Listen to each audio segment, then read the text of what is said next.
बरहुआ बाबा जी महाराज जी, प्रदेश प्रभारी कटारे जी,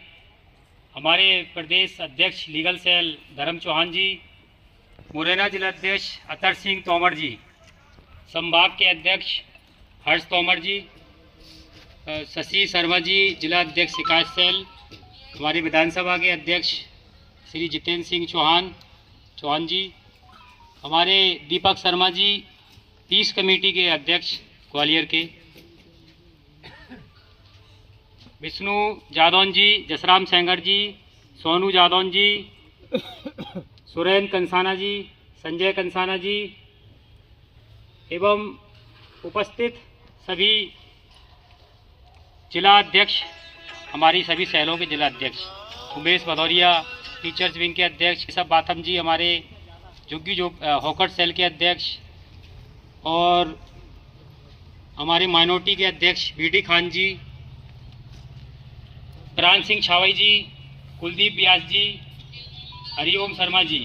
एवं उपस्थित समस्त जनमानस का हार्दिक हार्दिक अभिनंदन एवं वंदन। साथियों, विजयदशमी के पर्व पर संकल्प पर्व समारोह, शस्त्र पूजन समारोह का इस तरीके का आयोजन पूर्व में भी कई राज्यों में किया जा चुका है, लेकिन इस साल जो है, इस वर्ष हमने ग्वालियर की तपोभूमि पर, गालब ऋषि की तपोभूमि पर हमने ये आयोजन करने का निर्णय इसलिए लिया क्योंकि यहाँ पर ये एक पहल है, ये एक शुरुआत है। इससे पहले जो दशहरा मिलन समारोह जो हमारे अखिल भारतीय क्षत्रिय महासभा, क्षत्रिय संगठन एवं अन्य सामाजिक संगठन करते आए हैं, अन्य संस्थाएं और सामाजिक संगठन कभी भी इसको एक जाति से जोड़कर चलते हैं कि विजयदशमी एक विशेष समुदाय, एक विशेष जाति से संबंधित है, तो इसको कोई नहीं मनाता है। तो ये हमने मानव अधिकार सामाजिक न्याय आयोग ने ये नई मिसाल और एक नया उदाहरण आज आप समस्त लोगों के सामने पेश किया है। आज हम सभी यहाँ जो उपस्थित हैं, ये सब मुख्य पदाधिकारी हैं, और ये जो संख्या है, ये संख्या जो है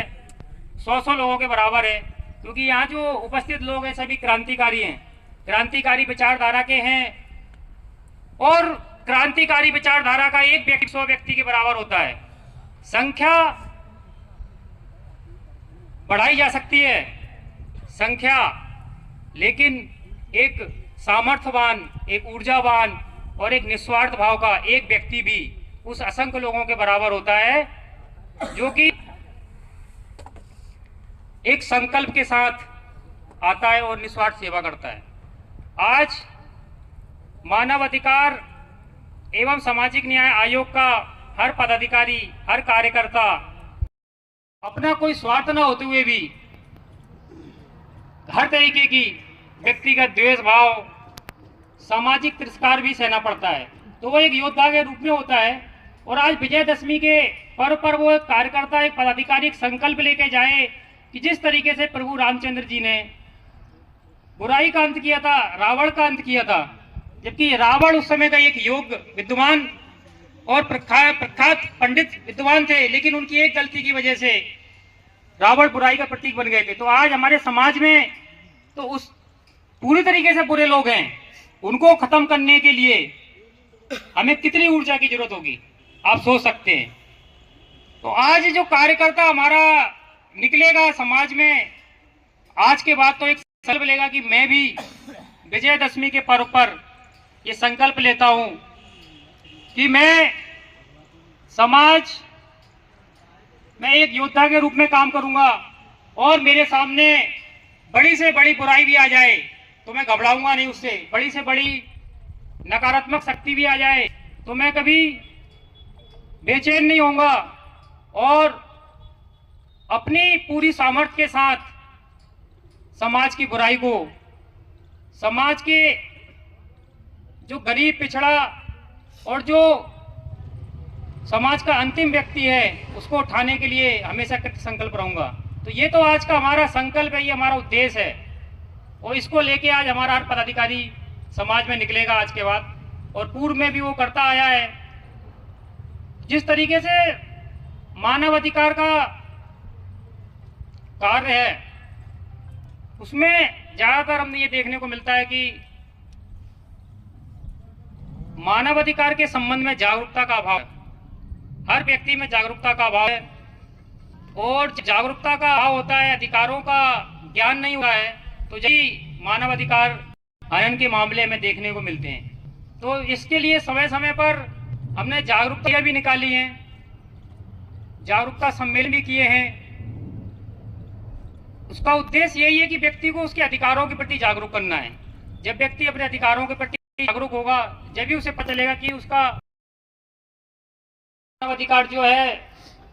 एक सरकारी चीज है, एक सरकारी ज्ञान है, या सरकार के जो आयोग हैं या सरकार की जो संस्थाएं हैं उनसे संबंधित है। जबकि ऐसा नहीं है। मानव अधिकार का जो सार्वभौमिक घोषपत्र है, मानव अधिकार का जो यूनिवर्सल ट्रूथ है, जो प्राकृतिक सत्य है, वो हम सबके प्राकृतिक अधिकारों से है। हम सब समान और स्वतंत्र पैदा हुए हैं, हमें किसी तरीके की बंधन नहीं है, हमें किसी तरीके का भेदभाव नहीं है। जब व्यक्ति एक पैदा होता है तो बिना बंधन के, बिना भेदभाव के उसका जन्म होता है, तो वही मानव अधिकार होते हैं और उसी की लड़ाई है। और उसकी लड़ाई के लिए मानव अधिकार संगठन कार्य करते हैं और मानव अधिकार सामाजिक न्याय आयोग की जो कार्य प्रणाली है संपूर्ण देश की में हमने अपने ब्लॉक स्तर पर, वार्ड स्तर पर इसके लिए कैंप की शुरुआत की है। और इसके लिए हमने वार्ड स्तर पर जाकर, हर वार्ड में जाकर हमने एक कैंप लगाने की शुरुआत हमने कई राज्यों में की जा चुकी है और उसकी शुरुआत हम अब ग्वालियर में करने जा रहे हैं, जिसमें कि हम वार्ड स्तर पर कैंप लगाएंगे, वार्ड स्तर पर टीम का गठन किया जाएगा और वार्ड स्तर पर जाकर हम लोगों की समस्याएं सुनेंगे, लोगों की समस्याएं लेंगे और हर घर जाकर लोगों से उनके मानव अधिकार हनन से संबंधित अगर कोई भी प्रकरण आता है तो उसके लिए हमारी पूरी वार्ड की टीम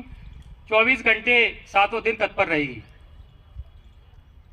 इसके साथ ही 10 दिसंबर को इस अभियान की हमने शुरुआत 26 जून को की थी, लेकिन इसका जो प्रारूप है, इसका जो मतलब, इसका जो धरातल पे हमें इसको क्रियान्वयन करना है वो 10 दिसंबर 2024 जो कि अगले महीने से आने वाला है, दिसंबर के महीने में, उससे हम इसकी शुरुआत करेंगे। और मानव अधिकार दिवस पर ग्वालियर चंबल संभाग के एक अधिवेशन हमारा जो होगा, मध्य प्रदेश का एक अधिवेशन बुलाया जाएगा और उस अधिवेशन में भी हम इसकी शुरुआत करेंगे। उससे पहले हमारे पास, आप सभी के पास 1 से 1.5 महीने का टाइम है, अभी समय है। आप अपनी वार्ड स्तर की टीम का गठन करें। वार्ड स्तर की टीम के गठन के लिए आप जिलाध्यक्ष से बात करें, आप अपनी प्रकोष्ठ की टीम है उसका गठन करें और प्रकोष्ठों की जो जिलाध्यक्ष हैं वो अपनी जिले की टीम का गठन करें। और सबसे मेन जो चीज़ है जो मैंने अभी बताई थी कि वार्ड की टीम का गठन करना है, क्योंकि जब तक वार्ड से ही हमें समस्याएं लेनी है। अभी कोई भी व्यक्ति अगर हमें सूचना देता है कि किसी का मानव अधिकार का हनन हुआ है, ग्वालियर से कोई सूचना आती है, लेकिन अगर हमारी उस वार्ड में टीम नहीं होती है तो वह बड़ा जटिल होता है हमें उस सूचना, उस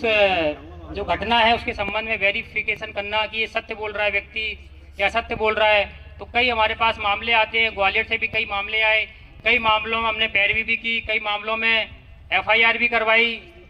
कई मामलों में हमने न्याय भी दिलवाया। लेकिन कई मामलों में ऐसा भी लगता है कि व्यक्ति मानव अधिकार संगठनों से जुड़कर कभी ये कोशिश भी करते हैं, कई व्यक्ति की वो अपराधी भी होते हैं, उनका मकसद ये होता है कि वो किसी न किसी तरीके से मानव अधिकार का सहारा लेके अपने अपराध को छुपाएं। तो ये भी होगा कि हम अपने वार्ड पे जाएंगे, वार्ड पे टीम होगी और वार्ड की टीम जब की तरफ से हमारे पास समस्याएं आएंगी तो वो वेरीफाइड होके आएंगी। हमें पता होगा कि मानव अधिकार का जो कार्यकर्ता अगर किसी का साथ दे रहा है तो वो सत्य है या असत्य है। अगर कोई व्यक्ति जिसके ऊपर दोष लगे हुए हैं, जो जिसके ऊपर खुद कभी कंप्लेंट वाले भी आते हैं, कि कई बार ऐसे पदाधिकारी आते हैं जिन्हें ज्ञान नहीं होता, वो कहते हैं कि FIR उनके पास हो चुकी है, बोलते हैं कि हमारा FIR से नाम हटवा दीजिए। ये कार्य मानव अधिकार का नहीं होता है। मानव अधिकार का कार्य होता है कि जो व्यक्ति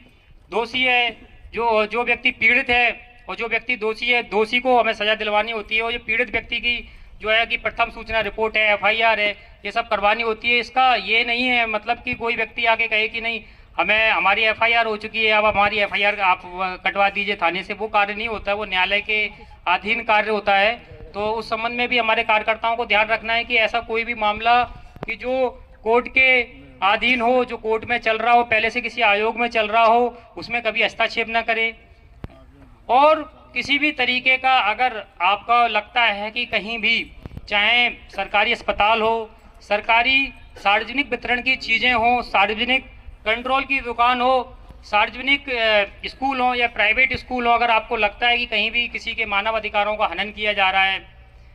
कहीं अस्पताल में उचित इलाज नहीं दिया जा रहा है, कहीं जो कर्तव्य के लिए सरकारी अधिकारी अपने स्थान पर नहीं मिलते हैं, या किसी सरकारी कार्य में लेट लपीट की जा रही है, किसी से रिश्वत मांगी जा रही है, पैसे मांगे जा रहे हैं, तो उस संबंध में आप बेझिझक होकर कार्य कर सकते हैं। आपको किसी से डरने की जरूरत नहीं है। अगर कोई सरकारी अधिकारी आपको डराने की, धमकाने की कोशिश करता है तो आप बिल्कुल डरें, ये आपका अधिकार है। आप पब्लिक से संबंधित जो भी चीज़ें हैं, सार्वजनिक वितरण से संबंधित जो भी चीज़ें हैं, उस पर बात करने के लिए, उस पर सवाल जवाब करने के लिए आप स्वतंत्र हैं। और इसके लिए सूचना का अधिकार कानून भी भारत सरकार ने 2005 में पारित किया था, तो इससे किसी के डरने की जरूरत नहीं है। आप डायरेक्ट भी पूछ सकते हैं, जाके आप बात कर सकते हैं, टीम जाके बात कर सकती है, अस्पतालों का आप निरीक्षण कर सकते हैं। इसमें कहीं भी कोई आपको नहीं रोक सकता, कहीं कोई पुलिस नहीं रोक सकती आपको, ना कोई आपको कलेक्टर रोक सकते हैं, ना एडीएम ना एसडीएम, कोई नहीं रोक। आपके ये मानव अधिकारों के तहत, ये हमारे मौलिक अधिकार है, फंडामेंटल अधिकार है। इससे जुड़ी हुई चीज़ें जो भी चीज़ें होती हैं अस्पताल में हो या स्कूलों में हैं, उसके निरीक्षण करने के लिए, उससे संबंधित जानकारी प्राप्त करने के लिए आप बिल्कुल स्वतंत्र हैं। अगर कोई आप किसी तरीके से डराने की, धमकाने की कोशिश करता है तो आप उसकी थाने में भी कंप्लेंट कर सकते हैं, आप उसकी एफआईआर भी कर सकते हैं। इसमें आप बिल्कुल ना झिझकें। और जो मानवाधिकार का कार्यकर्ता है उसके पास एक शक्ति है, संवैधानिक शक्ति भी है। ऐसा नहीं है कि ये मानवाधिकार कोई इस तरीके से कोई प्राइवेट किसी ने बना लिया हो। ये मानवाधिकार अनुच्छेद होते हैं 1993 के तहत संसद में पारित हुआ है। उस अनुच्छेद के तहत ये सभी संस्थाएं तो नहीं कहीं, देश की एक दो ही चुनिंदा संस्थाएं जो कार्य कर रही हैं, तो इसके तहत भी आपके पास ये अधिकार है कि आप जा सकते हैं। आप कहीं भी मानव अधिकार से पीड़ित व्यक्ति की मदद के लिए आप हस्तक्षेप कर सकते हैं। लेकिन पिछले बार मैंने देखा है